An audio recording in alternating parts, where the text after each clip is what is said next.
Welcome, welcome. I have the privilege of doing the introduction for our next speaker, Joey Krieger, who utilizes he, him, his series pronouns. They got their start in the secular humanism at USC, where he helped run the Secular Student Fellowship. After managing to graduate with a degree in mechanical engineering, he started working at how do I pronounce that? I don't want to. Just AEA, the AEA, letters. making sure. Ribbon Mics, where he is an R&D engineer developing new pro audio equipment like ribbon microphones and preamps. In his free time, he is an aspiring multi-instrumentalist and releases music under the name Joey Forever. He recently moved from LA to Atlanta with his partner, Katie. Joey, take it away. All right, let me share my screen here. That looking good? Can you see that? Or Looks that's good? good. All right, let's do it. All right, as was previously mentioned, thank you for that introduction. My name is Joey Krieger. For my day job, I am an R&D engineer at AEA Ribbon Microphones, where I help develop new recording equipment, meaning microphones like this one, preamps, and other pro audio gear. I studied mechanical engineering at USC, but what I really did was hang out with the secular humanists. We were lucky enough to have Bart Campolo as our humanist chaplain, and I co-ran the club with a small group of friends. One day during freshman year, my friend Katie, who was studying the environmentalism at the time, sat me down and told me that she didn't think we, as humanists, should be eating meat. I have been meat-free for over 10 years now, fully vegan for 8 years, and dating Katie for 6 years. In my free time, I write and record existential songs into the gear that I make under the name Joey Forever. You know all that stuff. This is me with Bart, me with, just Stevie Wonder. No big deal. So, I'm going to assume that you all, as humanists, are already a bit sympathetic to my perspective, but I will approach this as if you need a little bit of a refresher as well. I try not to lean too much on graphs, complex philosophy, or interdisciplinary analysis, but more of a conversational approach that speaks to the common sense core of my message. And my message is that veganism is a multifaceted approach to living out humane ideals, and that all of us should strive to be as vegan as possible. To quote from the Humanist Manifesto, life's fulfillment emerges from individual participation in the service of humane ideals. There are three main reasons that you usually hear people cite as their reason for going vegan. They are environmental, animal suffering, and personal health. The most obvious reason to go vegan is carbon emissions. Animal agriculture contributes to about 15% of carbon emissions worldwide. Animals release methane, food must be transported to the animals, and then the animals transported to slaughterhouses, then the meat transported in refrigerated trucks or even refrigerated ships from other countries to get to the grocery stores. This graph shows kilograms of greenhouse gas emissions per kilogram of food, with beef on the far left and vegetables and nuts on the far right. Note this graph does not include lost carbon capture due to deforestation. As we learned in Biology 101, 90% of the energy put into one level of the trophic pyramid is lost in the next level. So as we grow an astronomical amount of corn and soy, feed it to pigs and cows, and then get 10% of that energy when the meat gets eaten, this is extremely wasteful and irrational given the limited land we have on this earth. Fun little interjection here. I had grits and soy curl bacon for breakfast today, so I just ate pig food for breakfast instead of actually eating the animal. It's so much more efficient. Manure runoff is also a huge problem and contaminates groundwater and the ocean. Not environmental, but something to know is that manure pits kill farm workers every year. And finally, cattle ranching is the main driver of deforestation in the Amazon rainforest, the lungs of the earth, and one of the most biodiverse places in the world, destroyed so you can eat cheeseburgers. But this isn't just, responsibility isn't just on Brazil. The US is the second largest buyer of Brazilian beef, as you may have recently learned when the tariffs were levied against them. And just to be clear, environmental destruction is not just limited to these handful of things. And, if you find out that it's actually 17 or 14% of carbon emissions, not 15, it doesn't actually change. The depth and complexity of just how bad we're fucking things up and how habitat will collapse and fuck things up in ways that we can't even imagine right now is going to be a topic that we get to learn about for the rest of our lives.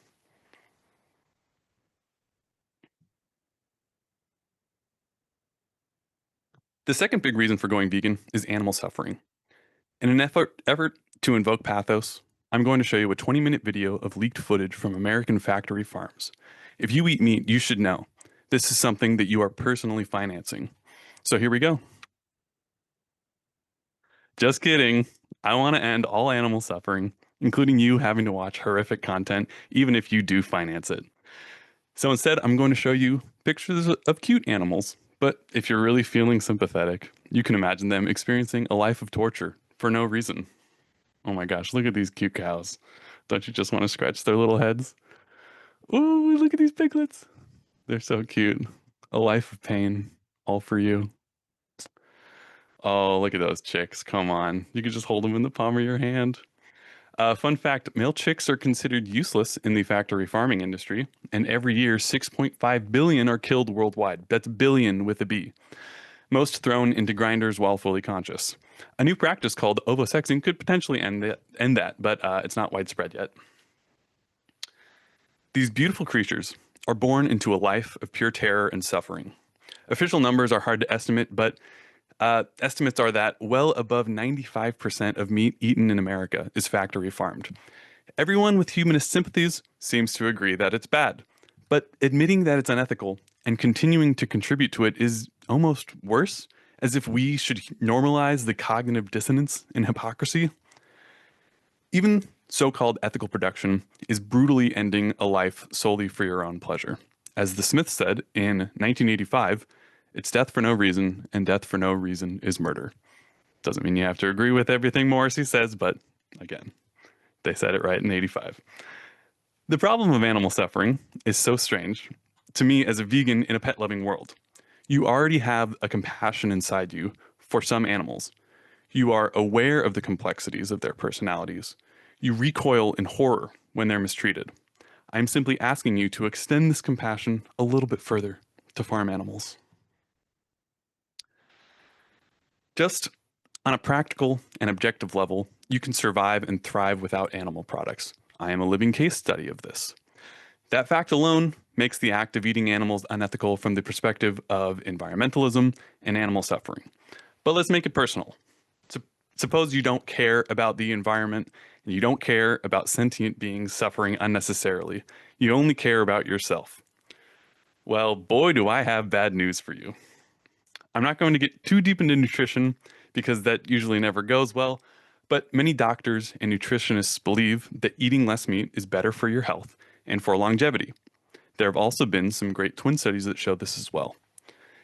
If you are suffering from obesity, diabetes, heart disease, etc., eating more plants and less meat is better. Meat has higher amounts of saturated fat, high caloric density, making it much easier to overeat. Of course, you can still be unhealthy and vegan, but that's not exactly what I'm advocating for, unless that's what you want to do. You know, it's a free country. Or, can we still say that? Anyways, there are bonus reasons for going vegan.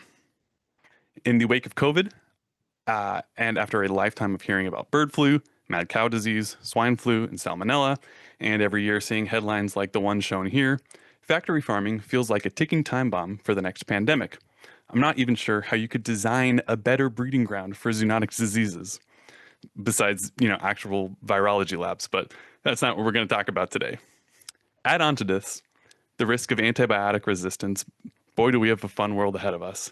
And with the beautiful, stunning, I might add, RFK Jr. heading Health and Human Services, the government is not going to save us, at least not this term.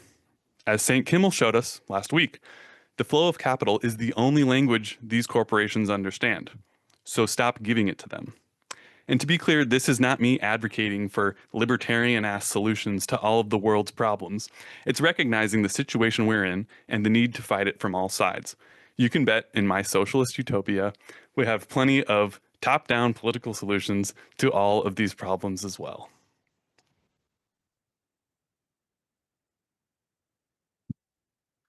Another bonus reason for going vegan is that it's cheaper. Note this graph is from 2023, so meat prices due to tariffs, massive culling of farm animals due to disease outbreaks, and inflation has exacerbated the cost differences even more.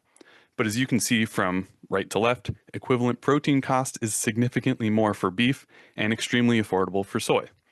Another important note is that this graph is that the cost of meat and dairy is artificially low due to government subsidies and government bailouts after mass culling of diseased animals. So even with all these government benefits, meat is still way more expensive. Imagine if somebody got rid of those. Don't just take it from me that eating vegan is cheaper. Listen to the director of clinical research at the Physicians Committee for Responsible Medicine, which is sort of a vegan propaganda charity made up of a bunch of physicians who want to use food education to prevent diseases rather than pharmaceuticals to cure diseases caused by terrible diets. As the cost of groceries remains stubbornly high, consumers should swap the meat and dairy products for a low fat vegan diet based on fruits, vegetables, grains, and beans to possibly save more than $650 a year on their grocery bill. Compare that with compared with the standard American diet. A vegan diet won't just save money, it could save lives by helping to avoid or improve conditions like obesity, type 2 diabetes, and heart disease. So, what does a crazy radical guy like me feel about an incrementalist movement like reducitarianism? Well, there's a wisdom and there's a weakness to it. Reducitarianism is a movement that contrasted itself with the more radical vegan movement by trying to be more approachable in their methods of convincing people to eat less meat. I think they've done good work to push the needle in the right direction because people doing less of a bad thing is better than people doing more of a bad thing. However, for the purpose of achieving consistency and proper habit formation, allowing yourself to become disgusted by meat is the most effective strategy for reducing your own meat consumption. This has been covered by a handful of small studies and anecdotally on dozens of Reddit threads, but listen to what this University of Oxford researcher has to say. The more people managed to cut out during Veganuary, which is being vegan during the month of January, the more their meat disgust grew over that month. When you stop eating meat, that disgust ramps up, which is really interesting. And end quote. This is just from the article now. This suggests that just 1 month of meat abstinence changes how you view meat. This is a fascinating point. If you stopped eating Brussels sprouts for 3 months and then someone offered you a plate of roasted Brussels sprouts with a nice balsamic glaze, you'd be like, oh yeah, that sounds great, let's go. The fact that meat abstinence leads to meat disgust is wild. What does that say about the inherent weirdness of the act of eating meat? My personal experience has been exactly that. I truly find meat and dairy products revolting after nearly a decade of not eating them. Now, I know that it's not exactly wise to tell you that if you follow me, you may one day hate your favorite food, but I'm also here to make you think. But can I, a tiny speck of an individual, even make a difference? If you feel like you can't make a difference, the first thing I would do is imagine asking the animals. We don't have that technology just yet, but I would guess that they would prefer to not have been born at all than to be born into a life of complete and guaranteed pain and terror. Second, I would ask the environmentalists. Researchers at Oxford University concluded that, quote, a vegan diet is probably the single biggest way to reduce your impact on planet Earth, not just greenhouse gases, but global acidification, eutrophication, land use, and water use.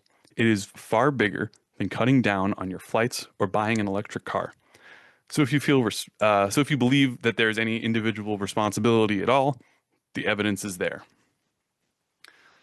Third, if you're wondering if you can really make a difference, ask the vegan restaurant owners. On the right is a list from earlier this year of vegan restaurants that have closed down just in the alleged socialist utopia of Los Angeles, California. I've been to many of these restaurants and I have taken many of my non-vegan friends to them to show them that vegan food can be both healthy and delicious.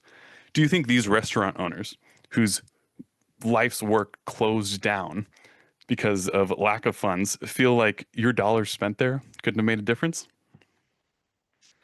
Lastly, ask the vegans if you can make a difference. Being vegan in America is still socially unsettling for many people. The more normalized it is for the average person to know a vegan and to have gotten all of their naive questions and terrible jokes out of the way, the easier we make it for the next generations of vegans.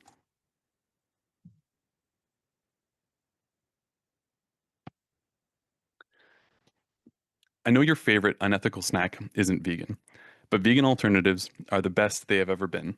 And the more we buy them, the more R&D money we put into them, or the more R&D money that they put into them, those corporations, and the better they get. Also, saying that you could never do something is just negative self-talk. You got to believe in yourself. Another common excuse is, but my cultural culinary heritage is meat based. You want me to destroy my culture to bend to your hippie demands? Admittedly, I come from the California suburbs, so I have no emotional connection to my culture of cruise ships and terrible casseroles. But my partner is from the South and has veganized her favorite childhood dishes, giving her roots a new, more ethical life. And she is not alone. Plenty of chefs have opened restaurants across America, pioneering the veganization of their cultural cuisine. I have been to countless. Many Indian, Ethiopian, Thai, and Mediterranean restaurants are already partway there, but I've also been to fully vegan Chinese, Mexican, Korean, Southern barbecue, Italian, and this one's actually in West Hollywood. Shout out Mayor Byers. Yucatecan. Oh, that one actually closed because the radical lefties in Los Angeles weren't radical enough to buy vegan food. But there's also Polish, French, and Malaysian vegan restaurants, all of which have blown me away. To veganize your culture's food is to preserve it, to respect it, and to shepherd it into the modern world. So, what are my pie in the sky and pie on the ground end goals here? I want everyone in America to freely choose to stop consuming animal products, from steak to chicken nuggets to yogurt to leather belts and wallets. To me, this seems like the most compassionate, ethical, and healthy path for society. But I recognize how much of an uphill battle this is. So I'll settle for recognition that veganism is the ideal, meaning that all well meaning individuals recognize that veganism is truly the best step forward that we can individually and collectively take, regardless of whether or not they actively live that lifestyle. And two, I'll settle for people being mere reducitarians and just doing their best to consciously consume less animal products. We are now entering the rapid fire round where I address common responses to the types of things I have said throughout the presentation. You gotta warm up for this one. But I eat ethical, free range meat. Come on. You probably did this a couple of times. Every time you go to a restaurant, you're asking for the ethical meat that they have on reserve in the back. Also, this is completely unsustainable for the world we live in because we don't have enough land on Earth for the amount of animals that we currently eat. If all meat was truly farmed ethically, from the animal rights perspective, the realistic thing for humans to do would be to eat meat a few times a year. Is that what you're doing? But what about hunting invasive species? If the only meat eaten in America was invasive wild boar and a growing deer population, all overseen and regulated by the Fish and Wildlife Service, I would be a pretty happy guy. But you must recognize just how far we are from this reality. Additionally, these populations have gotten all out of whack because of human intervention, destruction of habitat, and culling of natural predators. So the left really does want to ban cheeseburgers. Honestly, that's kind of a dream of mine. But when I'm elected benevolent dictator, I promise to provide free vegan cheeseburgers for all. Wait a second. Why are we even talking about veganism when an unrelated bad thing is also happening right now? Let me be clear. I want everyone to stop doing all bad things. I know it's a hot take, but I honestly believe that ceasing to personally contribute to animal suffering increases your ability to recognize and take a stand on other moral atrocities. Additionally, I think we have the mental capacity to learn about different bad things simultaneously.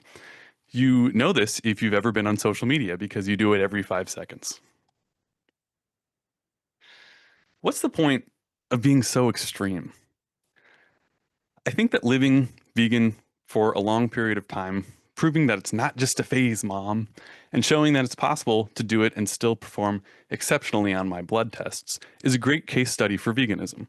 I've also been hitting the gym and bulking up a little bit, partially to prove that my former scrawniness was simply due to not working out and not due to veganism.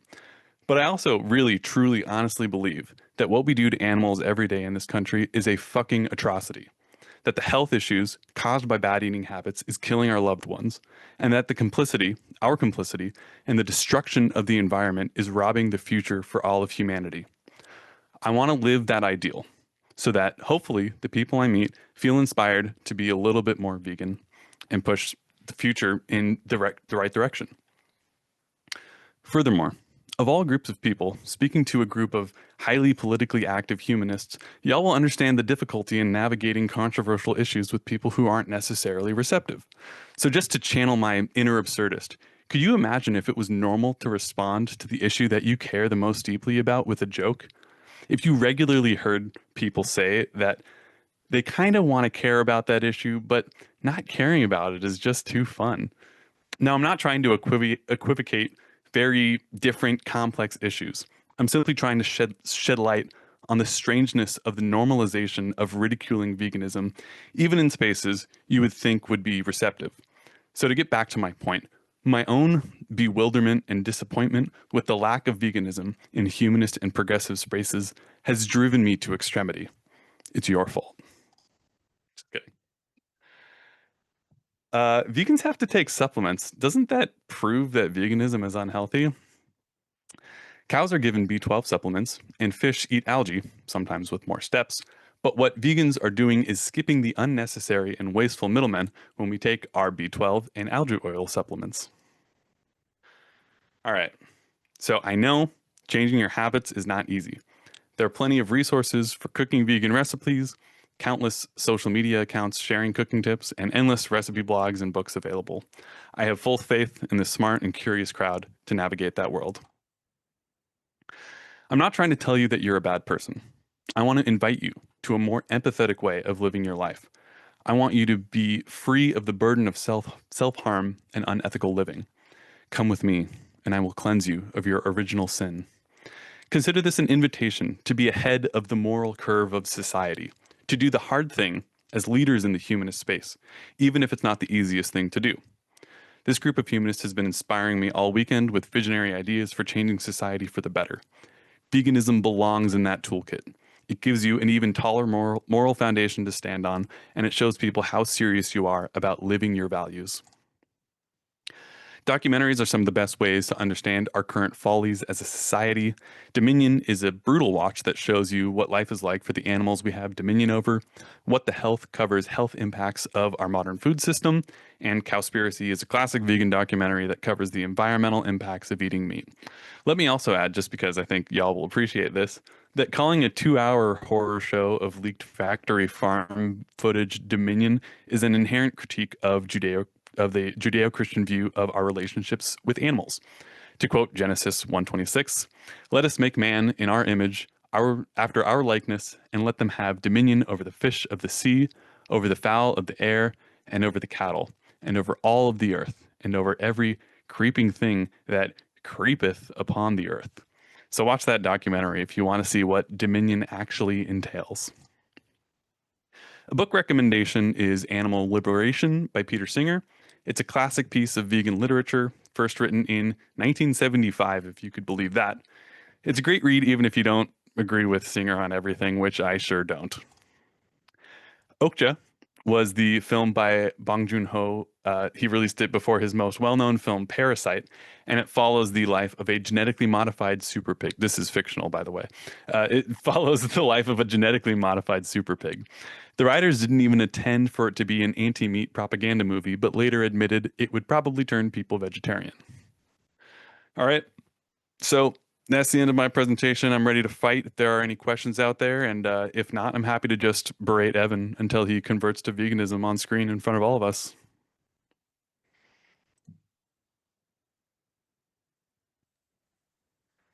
Great. Thank you so much, Joey. Thank you for having me. Of course. So, for many, incrementalism seems like a more natural approach. But you've made your point clear about reductionarianism. Smile. Would you consider vegetarianism also a version of reduction? Of Sorry. reducitarian, yeah. Yep, thank you. Would vegetarianism be a form of reducitarianism? Yep. Um, I guess technically yes. I mean, there are there are different ways of looking at it. Like there are so many um, ways of thinking about, like maybe they only eat fish but they don't eat Mm, whatever, or they cut out red meat but they still eat chicken. Like um, I think anything along the path is better, but I don't. Uh, the reason I turned from vegetarianism to veganism is because some of my close friends pointed out the hypocrisy of it. It's like, oh, if you admit that these things are a bad something that you shouldn't be doing, like oh well, I know that animals are mistreated and cows are bad for the environment. Well, dairy cows are kept along, like they have a long life, longer than cows that are slaughtered, so they're actually living longer lives, more full of torture and releasing more methane. Like it's just a weird way of like looking at it. So I guess technically, from a carbon emissions perspective, it is better, and less bad is better than more bad. But I I still am firm in my point that veganism is the ideal and should be the end goal, and especially for vegetarians, reducitarians, it should be viewed as a transitionary state towards the ideal. And those seem like the easiest targets because they already believe that. They already have shown some level of empathy and disinterest. I mean, unless they're just doing it from a personal health perspective and are just cutting out red meat, which I get that. Um, but yeah, I think veganism has to be the end goal. mm. Thank you for that answer. I was recently speaking to a colleague at an interfaith conference a few weeks ago and just talking about this same conversation. And so I'm curious how you would engage when a person has medical limitations and is not able to do the full transition. Yeah, Um, yeah, and needs that animal protein, right? yeah, yeah. That's a great question. I think that's why I did put an asterisk in the when I said there's no excuse.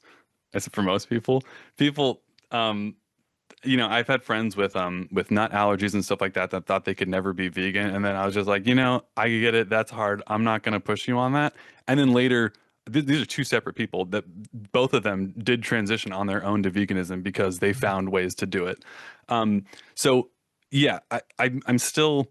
And this is actually a controversial sort of conversation in veganist spaces, is like where you stand as a vegan and a humanist on whose life has more value. Like Mhm. at the end of the day, I really still think I'm a humanist. I'm not saying like that like humans and cows have like are of equal value. Like I as being a human, I want flourishing for the human species. So in a situation like that where someone literally cannot find ways to get the right amount of protein, I would, you know, I think in this meantime, before we have lab grown meat, I would have to settle for them, eating meat and like, it, it it doesn't make the way that animals are treated ethical. And if there are cost constraints too in terms of like income, how much they're able to spend on food, like in that situation, if they're a multimillionaire, buying, uh, wild deer or something is like that's like that would be the best thing for them to do. I guess it would be lean. It would be like dealing with an invasive species or whatever. But like, um, yeah, I think it's probably best for I get for people like that. Um, Basically, this presentation is for um, Mm. the average person, and the vast majority of people do not have that issue. And luckily, there's plenty of people eating meat, and meat is still relatively affordable for now. That those people will, people that do have dietary restraints will still be able to um, to get that. So. Um, That's my answer, and that would make some vegans, it's a controversial answer in the vegan world, Got it. By the way, questions are queuing up, so right? let's I have more, but let's keep it short and sweet so we can get more of them in. I'm curious how your relationship across interspecies has augmented over time in your process of transitioning, from a normal diet to vegetarianism and then to veganism. hmm Yeah, I mean, I think like I've always had pets growing up. I had dogs and guinea pigs and stuff like that, and I've lived with cats and live with two dogs now. They're not mine; they're my roommate's dogs. But um, I think I've always liked animals. But yeah, I had a growing up, one of my best friends was Indian, and he grew up vegetarian. And we would have these like long conversations. And like he was just talking about like he would do the classic like, what if an alien species came to Earth and they looked at human brains as so far below what they were that it was ethical to eat them. Like the distance between cows and humans was the distance between the humans and the aliens. And I was like, no, I think like I would make all these arguments like there's like a certain limit and like below a certain limit, like they don't comprehend enough and it's like it's completely justifiable. But like, so I used to make all the arguments. And I think the the freedom comes from actually ceasing to participate in it and see like because we're a very defensive species. I don't know if you knew this about humans.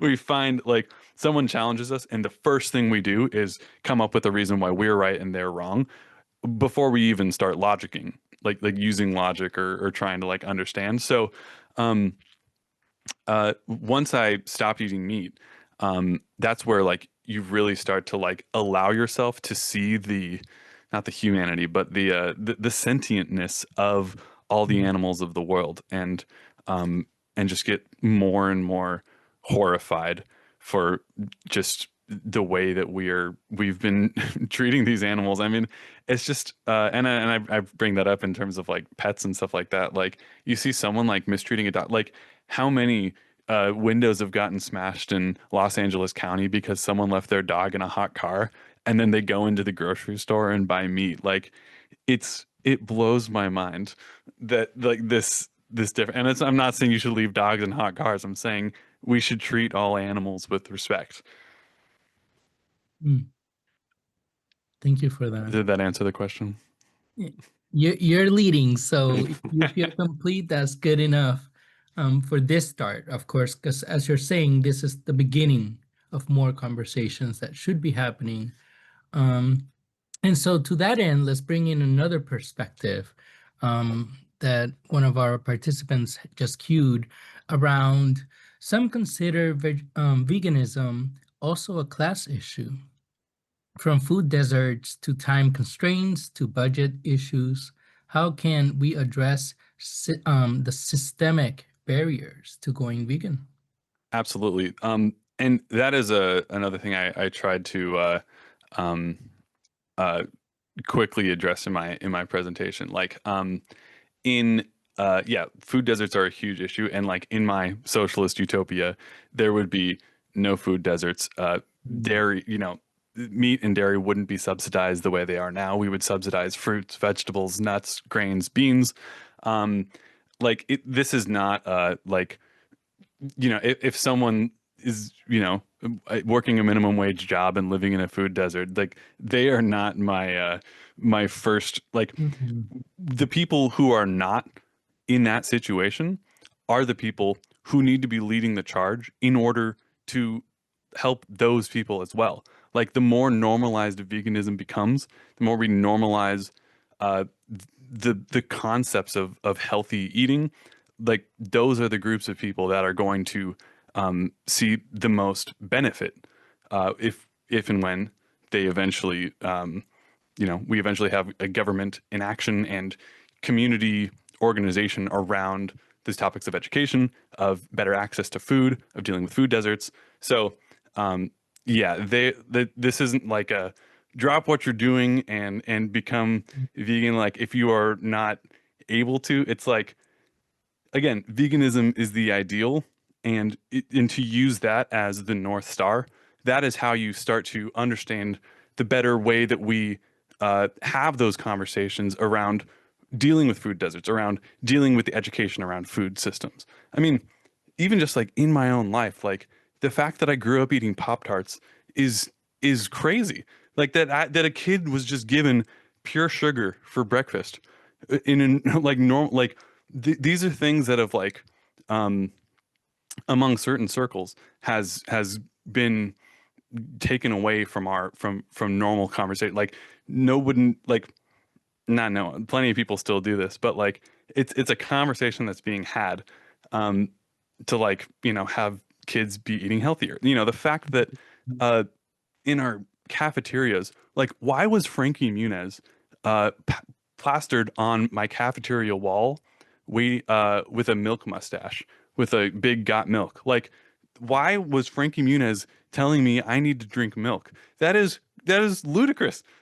This is like um so anyways, the the the change that happens is very long, and it starts with public schools, it starts with education, it starts with dealing with food deserts, it starts with normalization of veganism as being the ideal for a healthy diet, it starts with the destigmatization of it. So um, yeah, I'm not saying that this is just like the one thing that's going to cure the world.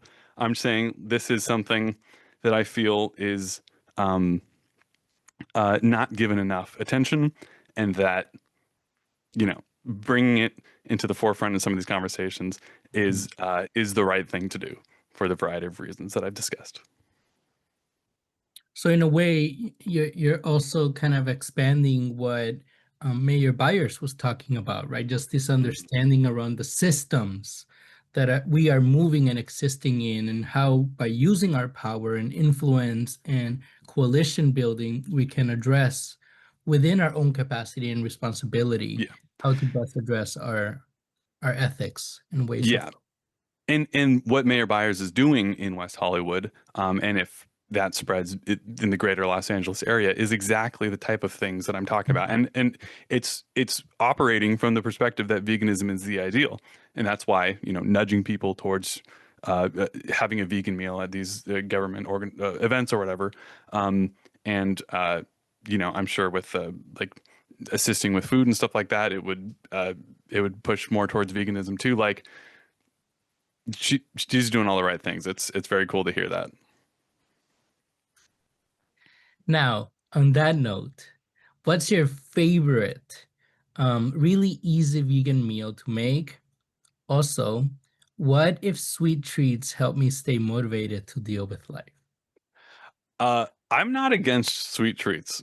Well, I'll start with that one. I I'm all about uh, moderation.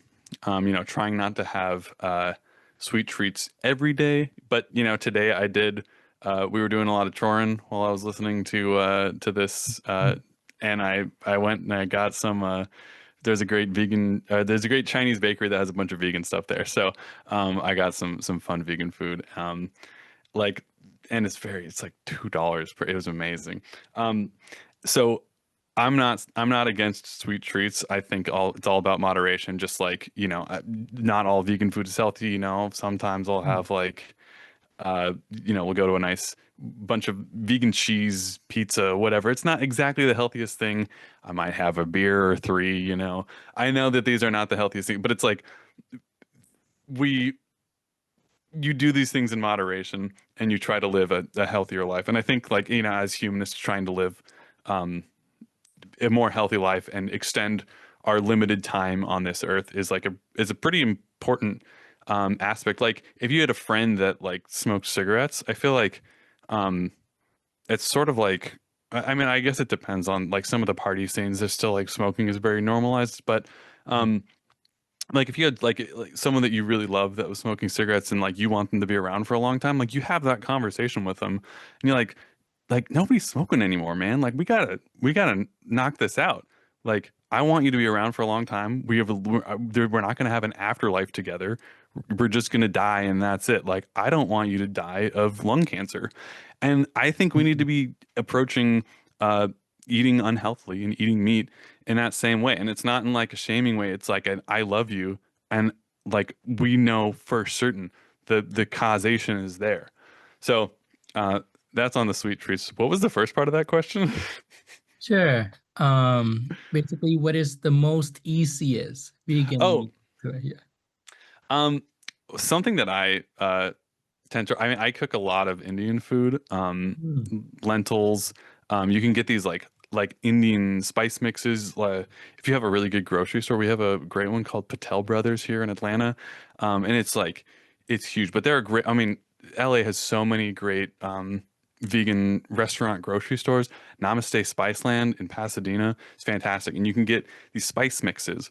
So you get some spice mixes. You go and you pick out some Indian pickles, and then you just make a simple curry. Some a simple dal, a simple chana masala, and any one of those or some combination of the two. A tofu sag. Oh my gosh, there's so many different ones, and you could just there are endless combinations of spice mixes, pickles for some, rices, different grains that you put,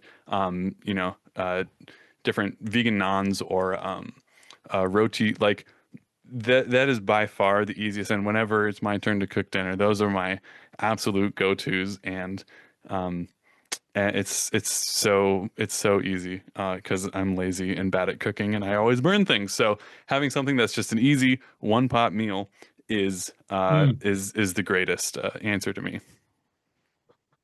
So I think inadvertently you invoke patience also as part of this process. On the note of cooking and dietary wisdom, what is the most practical approach and hacks to making seitan in bulk at home? um, I I don't know. I my girlfriend would be the much better person to answer this. She's a fantastic cook, and I believe she'd tried to do it before, but basically the cost of the flour and like the amount of energy it takes to wash away the rest of it and leave the gluten behind. My understanding was like she really didn't think that it was a worthwhile endeavor to make seitan at home, and that like Mm. unfortunately it just takes a lot of flour in order to do that. But other thing, I think like she's made tofu a couple times before at home, but like tofu is really cheap right now. It's like $2. So it was like, well, that's probably not really worth the time. But I think just cooking at home instead of eating out is just a huge difference in terms of cost and in terms of just eating healthier because every time you go out to a restaurant, like they're putting extra salt, they're putting extra sugar because they want you to enjoy it and it to taste good and for you to come back. Um, oils and stuff too.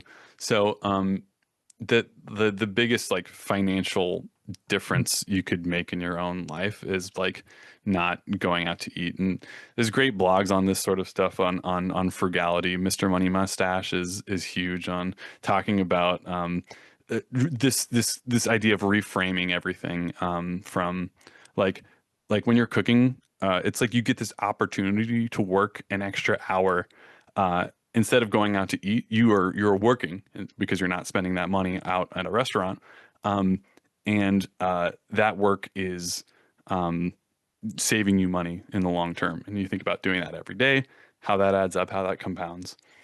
And veganism is just as I showed, veganism is cheaper overall than eating meat.